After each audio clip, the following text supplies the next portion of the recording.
amiga minha sócia, amo de paixão. Que é a Lucimária?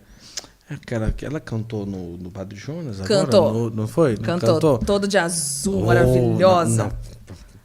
Não desmerecendo, mas eu e minha esposa, a gente olhou e disse, nossa, se a gente fosse elencar como se fossem 2 jurados,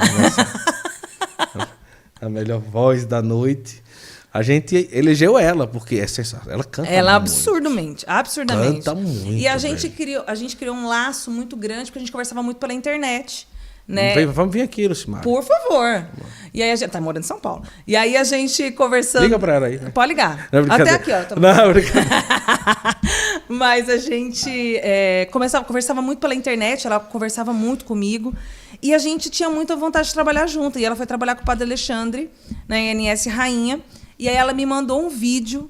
E aí ela falou assim, amiga, assiste esse vídeo. A hora que eu assisti, eu comecei a chorar, eu olhei pro Adriano, na época a gente já tinha se reconciliado novamente, a gente já tinha conversado sobre a nossa relação. E aí eu falei assim para ele, a gente vai embora de novo.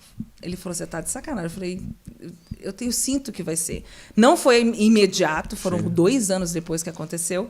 E aí o Padre Alexandre me contrata e contrata meu esposo para ir para lá. E aí eu vivi a melhor fase da minha vida, que foi em Belo Horizonte, com o Padre Alexandre, dentro do Fanuel. Eu tenho uma gratidão tão grande por esse povo que não cabe dentro de mim. Eu fui tão amada, tão acolhida, eu chorei tanto com esse povo ali dentro, de tantos retiros assim, e pessoas que me curaram, assim, Moninha Quintero, Amanda Drummond, aconselhamento com o Padre Alexandre, puxão de orelha dele também, o meu coordenador, que vai ser para o resto da vida, que é o Tássio, que eu sou assim...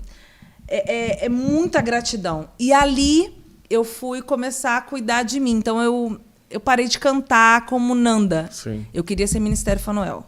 Aí eu me escondi... Então hoje eu entendo esse movimento. Aí eu me escondi entre os meninos, fiquei lá escondidinha, começando a fazer back vocal para os meninos. E não queria compor, não queria... fazer nada, não queria fazer mais show. Era muito chamada por algumas pessoas, ia porque não sabia dizer não. E fui construindo ali cada vez mais um ministério diferente dentro de mim, na verdade, que foi sendo lapidado. Fizemos as conferências do Fanuel, que foram maravilhosas. Assim, eu lembro com tanta alegria. A gente coordenava tanta molecada. Eu lembro da Perseverança, eram 300 meninos na Perseverança.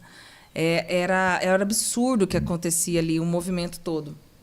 Tive momentos de profunda cura, e um dos momentos da minha vida, que foi também, que mudou a minha vida da água para o vinho, foi quando uma amiga minha, que era psicóloga, ali de dentro do Fanuel, disse para mim, Nanda, você precisa cuidar do seu coração, tem alguma coisa que não está legal. Lógico que ela via, de certo, por algum, sim, claro. Pelo meu movimento e tal, e aí... Pela glória de Deus, eu não conhecia a Amanda Drummond, não era amiga, mas graças a Deus que ela é uma psicóloga assim, extremamente incrível. E que eu fui no consultório dela, mas assim, já mal-humorada, já mega preconceitos, assim, para que eu vou fazer lá? Mas ouvindo essa amiga minha. Aí, quando eu falei um pouco da minha história para a Amanda falou, eu te trato. Aí eu falei, Amanda, eu não sei se eu tenho dinheiro para te pagar. Ela, a gente vê. Mas eu quero te tratar. E ela foi a primeira pessoa que começou a cuidar da minha cabeça, dos meus traumas. Eu fui abusada aos 4 anos de idade, eu tive a separação dos meus pais, fui uma menina que sofri muito bullying, então tinha muitas coisas que precisavam ser resolvidas. E eu entendia que eu precisava ser curada para poder curar. E aí eu passei esse tempo todo em Belo Horizonte, só voltei para Campo Grande depois que eu tive minha pequenininha. A Maria Flor. Aí voltou para lá.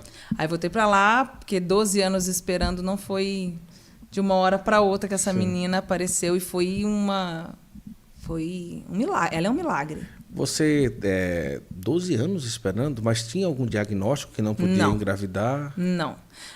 Eu casei, vou fazer 20 anos de casado esse ano, Eu casei com 18 anos. O Dri tinha 26. E depois, a gente, no início, fez alguns métodos, e eu achando que eu ia engravidar logo. Com 2 anos de casada, e a gente falou, agora a gente pode engravidar, E não vinha.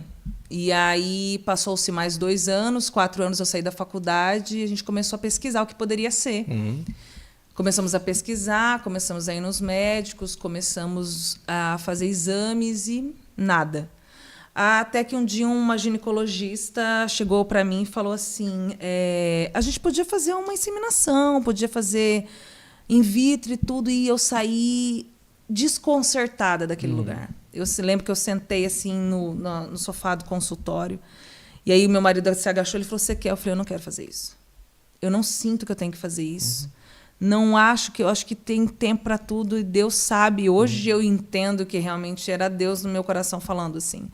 Eu falava, eu tenho medo de passar da vontade de Deus, isso é só a minha vontade. Sim. Eu tinha muito esse medo, esse lugar, assim, era muito isso que eu sentia. E a gente continuou fazendo exames, a gente tinha isso aqui de exames em casa, assim. O máximo que dava, não existia infertilidade, né? Tipo assim, não tem como engravidar. E eles nunca tinham uma resposta. A única coisa que tinha era uma oscilação de espermatozoide, que era uma coisa natural, porque quando ele fazia, ficava normal. Se ele estava muito estressado, tinha uma baixa quantidade, aquelas coisas normais, assim, nada fora da curva.